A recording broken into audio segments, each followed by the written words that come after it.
tidak perlu sok-sokan akan melockdown provinsi, melockdown kota, atau melockdown kabupaten, karena akan mengorbankan kehidupan masyarakat.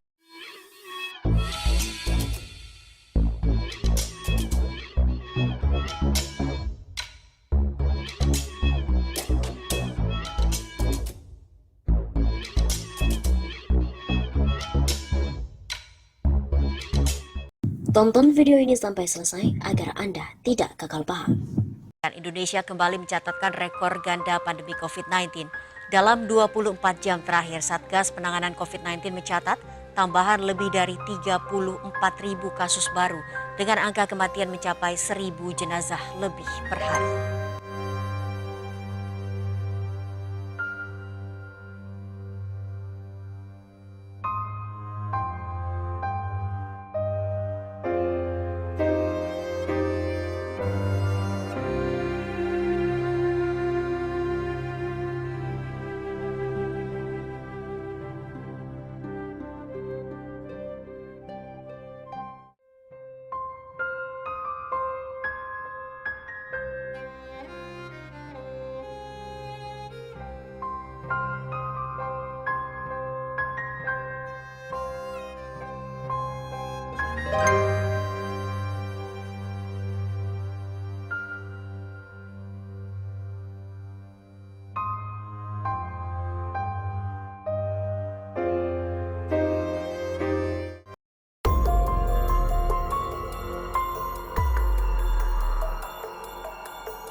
Mantan presiden ini mengirim doa seperti sudah hopeless atas kepemimpinan Jokowi yang menangani pandemi. Presiden ke-6 RI Susilo Bambang Yudhoyono atau SBY menyampaikan doa yang sangat mendalam. Di cuitannya di Twitter Rabu 28 Juli yang lalu, SBY bahkan memohon agar pemerintah dan masyarakat diberikan bimbingan mengatasi pandemi COVID-19. Ketua DPP PKS, Bukhari Yusuf menilai doa yang disampaikan SBY merupakan permintaan pertolongan besar terhadap Allah terkait penanganan pandemi. Hal itu seperti apa yang diharapkan banyak orang saat ini. Menurut bacaan saya, doa SBY itu berupa harapan besar atas pertolongan Allah, kata Bukhari saat dihubungi oleh redaksi Suara.com Kamis 29 Juli. Namun selain hal itu, anggota Komisi 8 DPR RI tersebut menilai doa yang dicuit oleh SBY di Twitter terlihat justru menganggap tidak ada lagi harapan untuk pemerintah dalam menghadapi pandemi COVID-19. Tapi memang terkesan beliau hopeless atau tidak ada lagi harapan atas kepemimpinan negeri ini untuk menangani pandemi. Sebelumnya diberitakan bahwa SBY menyampaikan doa dalam cuitannya di Twitter pada Rabu 28 Juli. SBY bahkan memohon agar pemerintah dan masyarakat diberikan bimbingan atasi pandemi COVID-19. Dilihat melalui redaksi Suara.com, cuitan SBY tersebut diawali dengan memohon kemurahan hati Tuhan. Ia meminta agar negara dan rakyatnya diberikan keselamatan. Tuhan, seraya gigi berikhtiar, kami tetap memohon kemurahan hatimu. Selamatkan negeri kami dan kami semua. Cuit SBY Rabu 28 Juli. SBY kemudian memohon doa untuk pemerintah dalam menangani pandemi. Ia memohon agar pemerintah diberikan bimbingan oleh Tuhan. Bimbinglah pemerintah kami dan juga kami masyarakat Indonesia agar dapat mengatasi pandemi besar ini. Amin. SBY. Tulisnya. Sontak cuitan doa ini pun mendapatkan respon dari warganet dan banyak warganet yang mengamini doa yang dipanjatkan oleh SBY itu.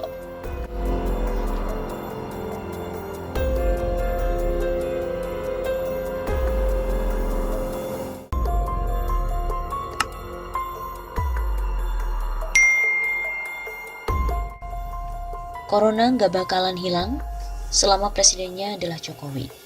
Kasus sebaran COVID-19 di Kabupaten Bangkalan, Madura, Jawa Timur sedang tinggi-tingginya. Hanya dalam 2 pekan dari 12 kasus orang positif terpapar corona melonjak menjadi 322 kasus.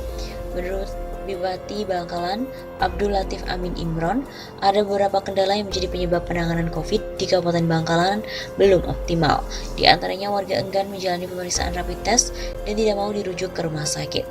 Jadi ketika masuk rumah sakit sudah dalam kondisi kritis, ini memperbesar risiko kematian, kata Relatif sapaan akrabnya beberapa waktu lalu. Analisa lain menyebab lonjakan COVID-19, salah satunya akibat transmisi lokal klaster keluarga dari pemudik Hari Raya Ketupat. Di Kecamatan Arusbaya, ada tradisi kumpul bareng keluarga dengan kemungkinan mengabaikan protokol kesehatan. Di Di sisi lain, warga Bangkalan Madura bisa dibilang tidak terlalu memperdulikan kasus ini. Seperti dikisahkan warga Madura, sebut saja namanya Hans, mertua Hans tinggal di Bangkalan meninggal setelah positif terpapar corona. Ia menceritakan betapa sulitnya memberi pemahaman bapak dan keluarganya di Bangkalan tentang bahaya ini. Bahkan katanya justru ada kelompok tertentu yang seolah-olah mengajak agar masyarakat tidak peduli pada virus yang mengguncang dunia. Mertuaku saja ngeyel, menganggap COVID nggak ada, ini bikinan katanya. Pas sakit saja nggak mau dibawa rumah sakit. Ada yang bilang gini, corona nggak bakal hilang selama presidennya Jokowi. Kan dagal, hubungannya opo, angel pokoknya, kata Hans tersenyum. Akibat tingginya angka COVID-19 di Bangkalan tersebut, Pemda setempat sempat kelabakan hingga akhirnya menggencarkan sosialisasi ke tengah masyarakat. Seperti dilakukan Forkopimda Bangkalan baru-baru ini, yang mulai gencar mensosialisasikan adanya 3M yang meliputi mencuci tangan, memakai masker, serta menjaga jarak. Seperti dijelaskan oleh Kapten Humas COVID Bangkalan, Kolonel Am Imam Haryadi menjelaskan, sosialisasi itu berkaitan dengan komitmen Forkopimda Bangkalan dalam upaya memutus rantai pandemi. Sebagai langkah lanjutan, sementara di Bangkalan tidak ada angka peningkatan COVID sampai sekarang, katanya dikutip dari redaksi. Meski demikian, pihak Satgas tak ingin lengah, terbukti beberapa titik batas masuk ke Madura hingga kini mulai diperketat. Kolonel Imam Haryadi juga menyebut jika saat ini elemen masyarakat mulai melibatkan diri untuk memutus rantai pandemi yang sebelumnya menyerang daerah tersebut. Imam juga menjelaskan, mulai dari tokoh agama hingga tokoh masyarakat mulai turun ke jalan untuk mensosialisasikannya dengan pentingnya mematuhi protokol kesehatan.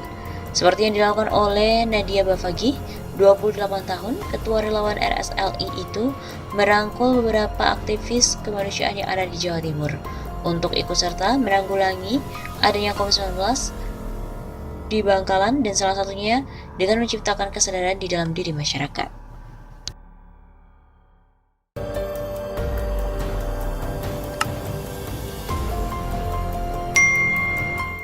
Kasus positif COVID-19 di Indonesia semakin hari kian meningkat. Bahkan satu demi satu tenaga medis juga gugur akibat penanganan pasien COVID-19. Tentunya memang banyak hal yang menyebabkan meninggalnya pasien. Dan kini yang menjadi perhatian publik adalah mengenai kelangkaan tabung oksigen untuk pasien COVID-19. Kondisi ini ternyata menjadi perhatian dunia. Bahkan sejumlah media asing menyoroti meningkatnya pandemi COVID-19 di Indonesia. The Guardian misalnya, media ini menuliskan kondisi yang memprihatinkan, yakni banyaknya tempat yang seharusnya tidak digunakan untuk menampung pasien, seperti area parkir menjadi ruang gawat darurat. The Guardian juga menuliskan Indonesia's hospitals in COVID as car parks turn into emergency rooms. Dalam tulisannya, media asal Inggris itu juga menjelaskan banyaknya masyarakat yang kehilangan orang yang disayangi. Selain The Guardian, ada pula media asal Jepang yakni Nikkei Asia yang memberitakan mengenai ratusan pasien yang dirawat di luar rumah sakit karena keterbatasan tempat perawatan. Media ini juga menjelaskan bagaimana rumah sakit kewalahan dalam menghadapi lonjakan pasien. Indonesia COVID deaths soar as hundreds perish outside hospitals.